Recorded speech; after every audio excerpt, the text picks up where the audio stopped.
یہ شافعی نہ ہوں گے؟ یہ کہتے ہیں ابو حنیفہ کہاں سے لائے؟ نبی سے لائے، صحابہ سے لائے، تو صحابیہ کے پیچھے کیوں نہیں چلتے ہو؟ ہم بھی کہتے ہیں کہ بخاری کہاں سے لایا؟ بخاری نہیں تھا تو حدیث نہیں تھی نبی کی، بخاری پیدا نہیں ہوا تھا تو مسلمان رامائن گیتا پر چلتے تھے کہ حدیث ہی پر چلتے تھے، تو حدیث اوپر کہیں نہیں دیکھتے ہو کہ کتاب کھول کے یہاں دیکھتے ہو جہاں سے بخاری لایا ہے اس کو دیکھو، بخاری کو کیوں دیکھ رہے ہو؟ تم بخاری کے پیچھے چل رہے ہو تو مشرک نہیں ہو رہے ہو، اور ہم شافعی کے پیچھے چلے، مالک کے پیچھے چلے، ابو حنیفہ کے پیچھے چلے، ہم مشرک ہو گئے؟ ہوش میں رہو، پوش مت بنو، سمجھتے نہیں سمجھتے؟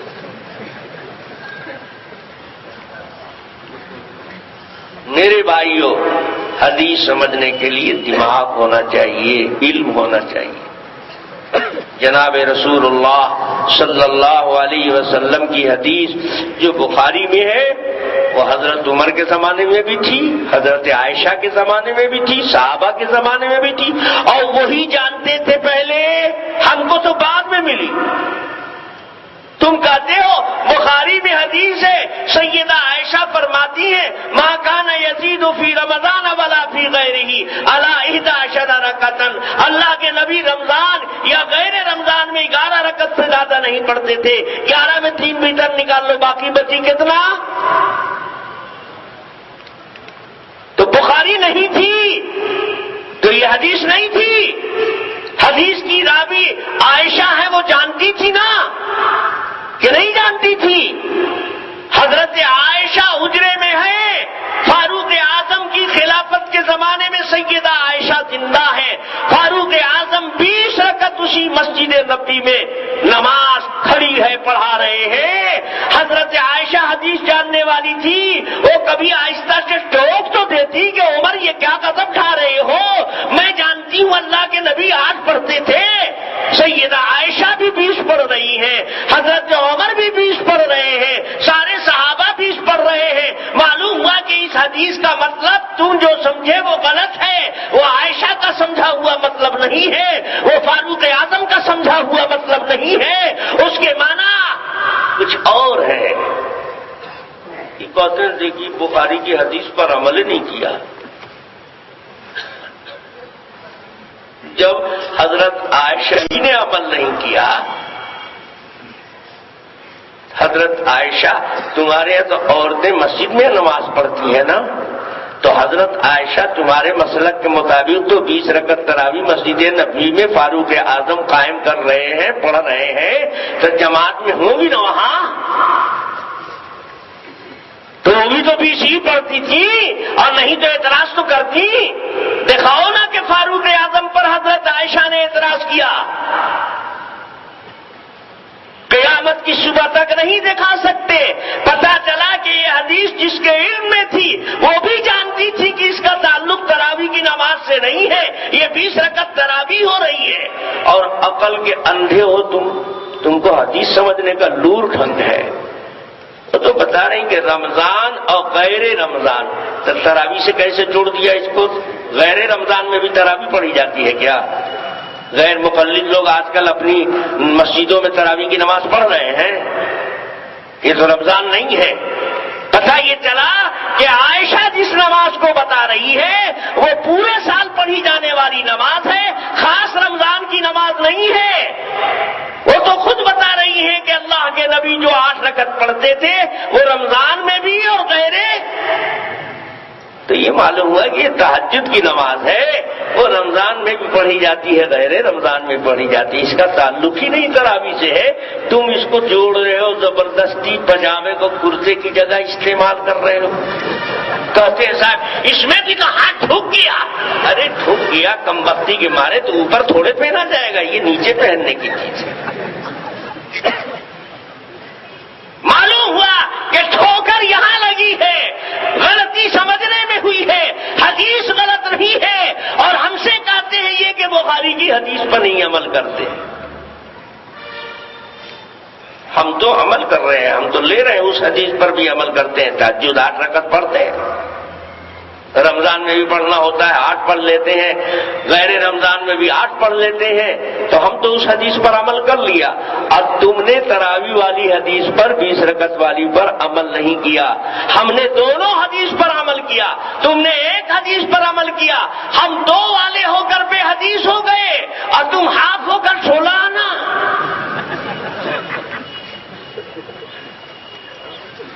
اور حدیث کا سمجھو گے تم کو تو عقل بھی نہیں ہے، ہم تو ایک نوٹ بات بتاتے ہیں تم کو، قیامت کے روز یا تو میرا سمجھا ہوا صحیح ہوگا یا تیرا سمجھا ہوا صحیح ہوگا۔ سب سے پہلے قیامت میں نماز کا حساب لیا جائے گا، اول ما یحاسب بہ العبد یوم القیامت الصلاۃ، سب سے پہلے بندے کا حساب کتاب قیامت میں لیا جائے گا تو نماز سے شروعات ہوگی، نماز کا نہیں حساب ہوگا سب سے پہلے۔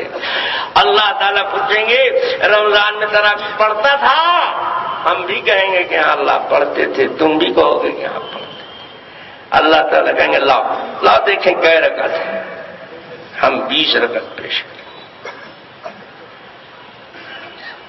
تمہاری بات اگر صحیح نکل گئی، اللہ تعالیٰ کہیں گے میرے نبی نے تو 8 پڑھی تھی، تو نے 20 کیوں پڑھا؟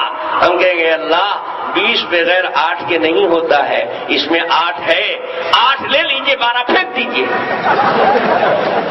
تمہاری بات بھی صحیح نکل جائے گی تب بھی میرا بیڑا پار ہو جائے گا، لیکن اگر قیامت میں میری صحیح نکل گئی، اللہ کہے گا لایا ہے تراویح کی نماز، تم کہو گے ہاں اللہ لایا ہے، اللہ کہے گا لاؤ 12 رکعت، 20 رکعت لاؤ میرے نبی کی سنت، میرے صحابہ کی، نبی کے صحابہ کی سنت 20 لاؤ، تو تم کہو گے اللہ میں 8 لائے ہیں، تو چندہ بھی کرو گے تو ملے گا چندہ، وہاں تو چندہ بھی نہیں ملے گا، تمہاری گاڑی تو یقیناً پھنسے گی کہ نہیں پھنسے گی؟ ہر 20 میں 8 موجود ہے، 20 پڑھنے والا 8 کی روایت پر بھی عمل کر رہا ہے، بغیر 8 کے 20 تک پہنچا کیسے؟ اور 8 پڑھنے والا 20 پر، اگر تم کو معلوم ہو بازار میں بڑا قیمتی سامان مل رہا ہے، ہم کو اس کی ضرورت ہے، یہ پتہ نہ ہو کہ 20 میں ملے گا کہ 8 میں ملے گا، تو 20 روپے لے کر جانے میں بھلائی ہے کہ 8 لے کے جانے میں؟ اگر 8 لے کر جاؤ گے اور 20 میں ملے گا تو خالی ہاتھ آنا پڑے گا، اور 20 لے کر جاؤ گے 8 میں ملے گا تب بھی خالی ہاتھ، تو تم قیامت میں بھی خالی ہاتھ اور اس دنیا میں بھی خالی ہاتھ۔ تمہاری قسمت میں عمل نہیں ہے، اللہ نے تم کو عمل سے محروم مادرزاد بنایا ہے، کیوں؟ اس لیے کہ تمہارے اوپر لعنت ہے، نحوست ہے، غضب ہے خدا کا۔ جو اسلاف کے ساتھ گستاخی کرتا ہے، جو صحابہ کے ساتھ بدتمیزی کرتا ہے، اس پر اللہ کا غضب نازل ہو کر لاتا ہے۔ یاد رکھو تمہارا راستہ مغضوب علیہم کا راستہ ہے، اب مغضوب علیہم صراط مستقیم سے ہٹے ہوئے۔ تم تو بڑی سورہ فاتحہ پڑھتے ہو، روز امام کے پیچھے بھی نہیں چوکتے ہو، اللہ سے مانگتے ہو اہدنا الصراط المستقیم، اے اللہ سیدھا راستہ دکھائیے، تو کبھی سوچا بھی کہ یہ سیدھا راستہ کون ہے؟ اللہ کہتے غیر المغضوب علیہم، جن پر میرا غضب نازل ہوا ہے، وہ راستہ سیدھا۔